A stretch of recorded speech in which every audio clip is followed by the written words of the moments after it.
palsukan sejarah NU dan makam. Assalamualaikum warahmatullahi wabarakatuh. Alhamdulillahirrabbilalamin. Bersyukur kita kepada Allah dan berselawat kita kepada baginda Rasulullah dengan mengucapkan Allahumma salli ala Sayyidina Muhammad wa ala ali Sayyidina Muhammad. Assalamualaikum ya Rasulullah.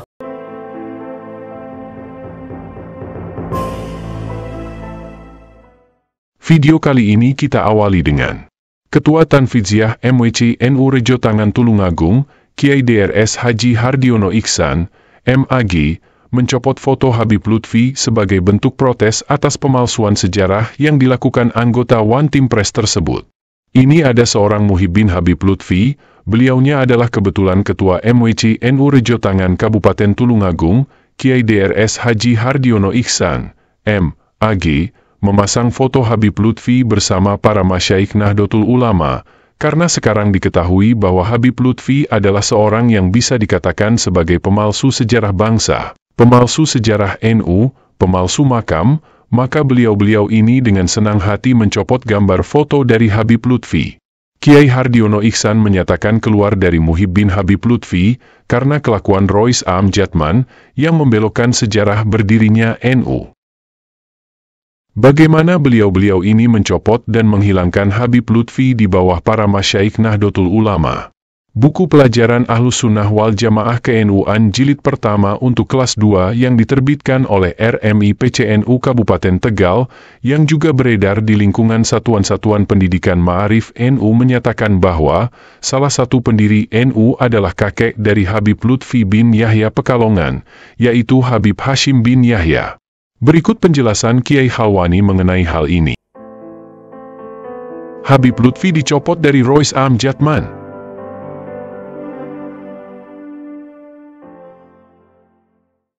Saya ingin menyebut atau menegaskan satu yang istimewa, ini seorang wakil Rois Suriah PWNU Jawa Tengah yang satu-satunya yang kendel, Kiai Khalwani.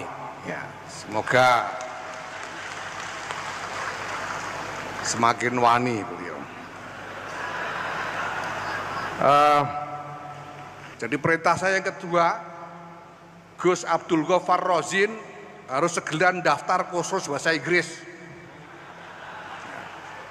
dan harus sudah lulus TOEFL 650 sebelum Mei 2025. Awas kalau tidak. Nah, Bapak Ibu sekalian, ini semua menyangkut macam-macam pekerjaan yang harus dikerjakan, mulai dari pembuatan desain sampai dengan katakanlah musyawarah, diskusi-diskusi, sampai dengan maneuvering. Karena ini merupakan transformasi yang menyangkut aspek-aspek sangat mendasar dari kehidupan berjamaah kita.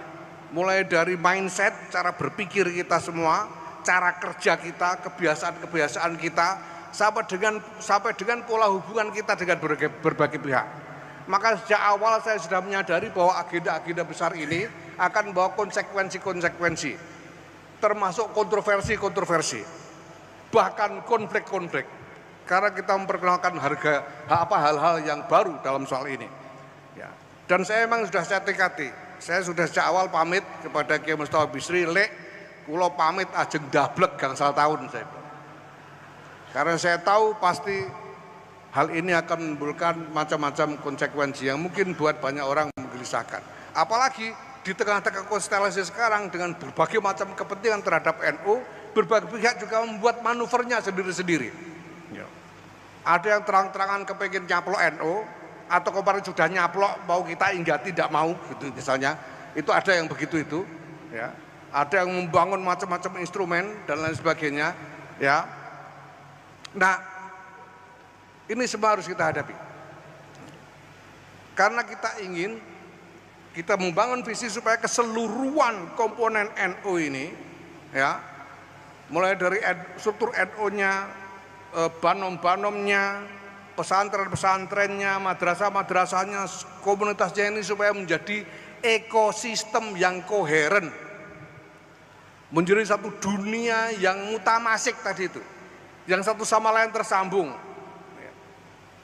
Ya, nah alhamdulillah sekarang banom-banom semuanya sudah mutamasik bersama dengan NU.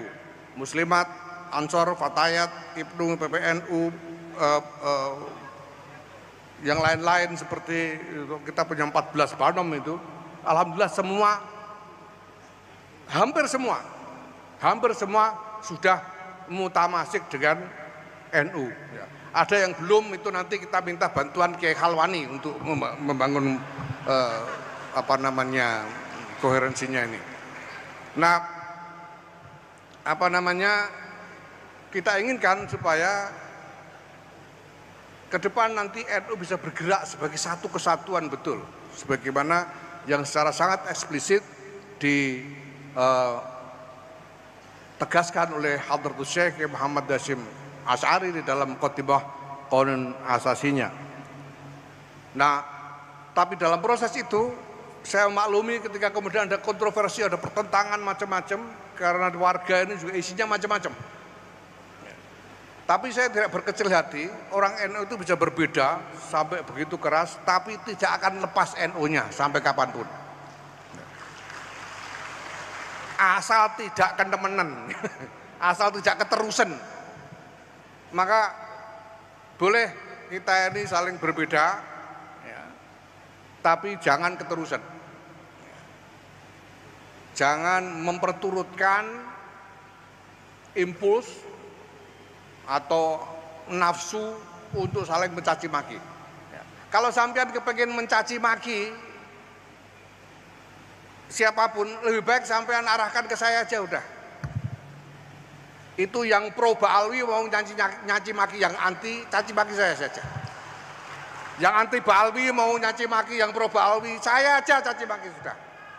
Sebab kalau sampean mencaci maki sama sampean, itu nanti balas-balasan mangkel nggak selesai-selesai. Kalau sampean caci maki saya nyatakan saya tidak akan balas. Jadi saya sampai tidak akan tambah mangkelnya. Berikutnya ada lagi. Tanpa sebut Habib, Roma Irama, Lutfi bin Yahya memalsukan sejarah berdirinya NU. Alhamdulillah, proses hukum dari PBNU juga sudah berjalan. Maksud saya, pengkritisian bahwa mereka bukan hanya memalsukan kuburan-kuburan, bukan hanya memalsukan sejarah Indonesia, bahkan sejarah NU juga dipalsukan. Dan alhamdulillah ketua PBNU telah memerintahkan kepada jajaran NU untuk mencabut buku karangan Lutfi bin Yahya, artinya produk beliau, untuk ditarik dari semua jajaran perguruan Nahdlatul Ulama. Nah, artinya sudah mulai tercium adanya pemerkosaan, pembelokan sejarah PBNU itu sendiri. Pemerhati sejarah NU yang juga anggota tim kerja Museum NU, Riyadi Ngasiran, menjelaskan mengutip Statuten Hofbestur Nahdlatul Ulama, HBNO, didapati fakta bahwa tidak menyebutkan nama Habib Hasyim bin Yahya sebagai salah satu pendiri NU. Dia menyebutkan, memang ada satu tokoh yang meskipun tidak disebut resmi dalam statuten pendirian NU 31 Januari 1926, tapi justru menjadi inspirator berdirinya NU yaitu Syekhona Muhammad Khalil Al-Bankalani. Kisah-kisah awal pendirinya NU sebagai asbabul wurudnya tak lepas dari ulama pesantren yang menjadi guru para kiai pada zaman itu, kata dia. Dia menilai, pernyataan Habib Lutfi tersebut adalah klaim sepihak, klaim sepihak. Tidak bisa dijadikan pijakan sebagai sumber sejarah. Sumber sejarah adalah fakta, bukan dongeng. Kalau ada sumber lisan, itu pun harus diverifikasi usianya sezaman atau tidak, ujar dia. Kiai Haji As'ad Syamsul Arifin menjadi sumber lisan, tetapi usianya sezaman dengan muasis NU. Apalagi, pelaku langsung yang terlibat dalam proses awal berdirinya NU, papar dia. Riyadi menjelaskan frase, tidak mau ditulis, dalam pernyataan buku tersebut juga dipertanyakan. Jika kalimat itu langsung disampaikan pelaku bisa dipahami. Misalnya, Kiai Haji Maskur, pimpinan tertinggi Markas Barisan Sabilillah di Malang pada zaman revolusi. Setelah merdeka, beliau tidak mau ditulis, setidaknya tidak menonjolkan diri, sehingga, semasa hidup beliau hanya ingin adanya masjid yang berdiri sebagai bentuk penghormatannya. Maka berdirilah Masjid Sabilillah di Kota Malang. Sehingga, Kiai Haji Maskur dianugerahi sebagai pahlawan nasional setelah beliau wafat.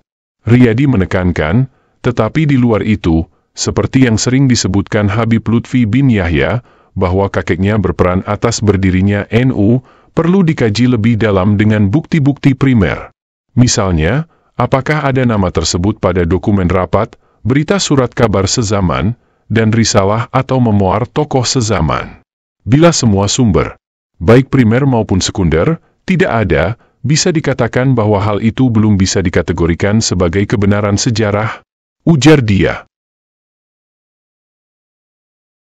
Terima kasih, sampai jumpa di video berikutnya. Terima kasih. Assalamualaikum warahmatullahi wabarakatuh.